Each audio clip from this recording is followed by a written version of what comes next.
This is my third video of this chapter number 1 from your Dewdrop Term Book 2. In this, we will study from brief history, people and culture. मतलब वहाँ की history और लोग बाग और culture वहाँ का कैसा है, इसके बारे में हम स्टडी करेंगे. Now, please underline this. Native people of Greenland is called Inuit. Okay? Underline कर लीजिए. नेटिव पीपल ऑफ ग्रीनलैंड या इनुइट, पहले इनको एस्किमोज बोला जाता था. ये ग्रीनलैंड में कहाँ से आए? नॉर्थ अमेरिका से. पहले के रहने वाले नहीं थे ये ग्रीनलैंड के, लेकिन वो नॉर्थ अमेरिका से ग्रीनलैंड फिर बाद में शिफ्ट हुए लगभग 1000 साल पहले, 1000 years ago. Okay. Eric the red, a Norwegian explorer, sailed from Iceland to Greenland. Iceland के रहने वाले एरिक द रेड, इनका नाम है एरिक द रेड. ये नॉर्वे के रहने वाले थे, नॉर्वेजियन एक्सप्लोरर, नॉर्वे के रहने वाले थे. ये आइसलैंड से ग्रीनलैंड तक सेल करके, मतलब जहाज पर सवार होकर वहाँ पर पहुँचे. फिर उन्होंने 3 साल ग्रीनलैंड पर बिताए. After spending 3 years on the island he came back to Iceland, the nearest European country. 3 साल ग्रीनलैंड में बिताने के बाद फिर वो आइसलैंड वापस आ गए. वहाँ पर इन्होंने लोगों को इसके बारे में बताया और he called it Greenland to encourage people to settle there. जैसा कि मैंने आपको पहले बताया था कि यहाँ पर कुछ भी ग्रीनरी नहीं है, सब कुछ वाइट ही वाइट है, सब कुछ आइस ही आइस है यहाँ पर. तो लोगों को एनकरेज करने के लिए, लोगों को बढ़ावा देने के लिए कि वहाँ पर लोग सेटल हो पाए, उन्होंने इस द्वीप का नाम, इस आइलैंड का नाम ग्रीनलैंड रख दिया. ठीक है. 1953 में, please underline this, in 1953 Greenland become a part of kingdom of Denmark. ये डेनमार्क का एक हिस्सा बन गया. 1979 में Greenland become self governing with its own parliament. मतलब पार्लियामेंट खुद की रहेगी, उसकी सेल्फ गवर्नमेंट. 1979 में स्टेटस मिल गया उसको सेल्फ गवर्निंग का. 1953 में डेनमार्क का हिस्सा बना, डेनमार्क ने उस पर कब्जा किया. 1979 में वो खुद का सेल्फ गवर्निंग का स्टेटस मिल गया. लेकिन डेनमार्क अभी भी उसके फॉरेन अफेयर्स से रिलेटेड कुछ भी होता है, अगर कोई कब्जा करने की कोशिश करता है या फॉरेन टर्म्स को बढ़ावा देने के लिए या उससे लेन देन के लिए, डेनमार्क अभी भी आगे आ जाता है. ओके. एक रीसेंट बात बताते हैं आपको, अगर इसमें तो नहीं है बुक में, लेकिन एक रीसेंट बात यह है कि अभी अमेरिका धीरे धीरे वो चाह रहा है कि वो ग्रीनलैंड पर कब्जा कर ले. तो डेनमार्क से भी बात चल रही है. Okay. This is the one of the recent news related to Greenland. Now, Inuits are hard working, cheerful and hospitable people. Inuits जो हैं वहाँ के रहने वाले हैं, वो बहुत ही ज़्यादा हार्ड वर्किंग लोग हैं और बड़े ही चीयरफुल और हॉस्पिटेबल क्वालिटी उनकी है, मतलब दूसरों की मदद करना और खुश रहना. Their life change greatly in the 20th century because of the increased contact with the societies of the south. धीरे धीरे करके उनका साउथ मतलब और कंट्री के साउथ में और वर्ल्ड के साउथ में उनके ग्रीनलैंड का धीरे धीरे कॉन्टैक्ट बढ़ा 20th century में. तो उनकी एक तरह से ज़िंदगी ही बदल गई और धीरे धीरे जैसे जैसे कॉन्टैक्ट बढ़ा तो वो दुनिया के नक्शे पर सामने आने लगा.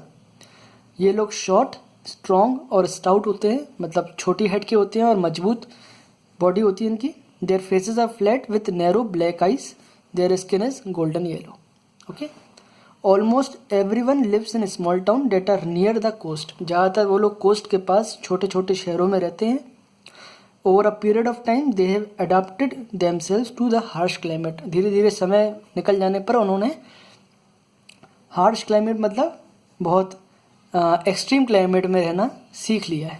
Official language of the are, please underline this, official language क्या है? Danish and Greenlandic. Danish Denmark की लैंग्वेज है और ग्रीनलैंड वहाँ की लोकल है. तो डेनिश और ग्रीनलैंडिक वहाँ की ऑफिशियल लैंग्वेजेस हैं. ठीक है. ऑफिस काम यहीं पे होता है, इसी से होता है. Which are Inuit languages. Many people continue to practise traditional Inuit cultural activities. अभी भी कई लोग वहाँ पर ट्रेडिशनल जो एक्टिविटीज़ है वहीं करते हैं. और folk art, specially soap stone carving and drum dancing remain popular. वहाँ की लोकल ये चीज़ें हैं.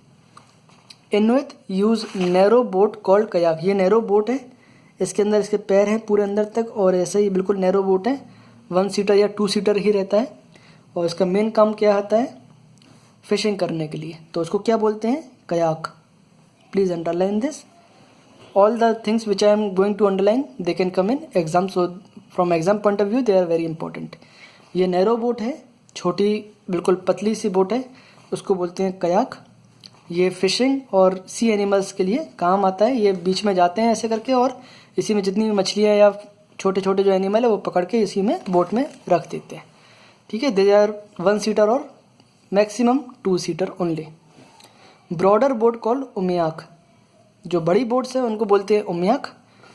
ये एक जगह से दूसरी जगह जाने के लिए और वेल्स को हंट करने के लिए इस्तेमाल की जाती है। Greenland hardly has any roads. वहाँ पर कोई रोड है ही नहीं, लगभग ना के बराबर है।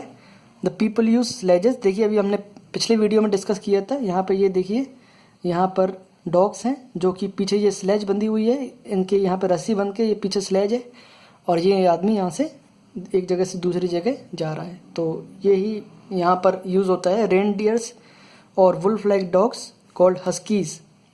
ठीक है, बड़े साइज़ के कुत्ते होते हैं, वो वुल्फ जैसे लगते हैं।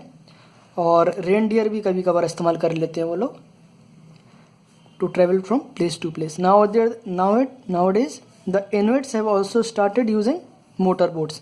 मोटर बोट्स का भी धीरे धीरे इस्तेमाल शुरू हो गया है। हाउसेस, वहाँ के घर कैसे हैं? Earlier Inuit live in sod houses. They were built of stones and whale rib bones covered with grass and soil. पहले के ज़माने में वो लोग कैसे रहते थे?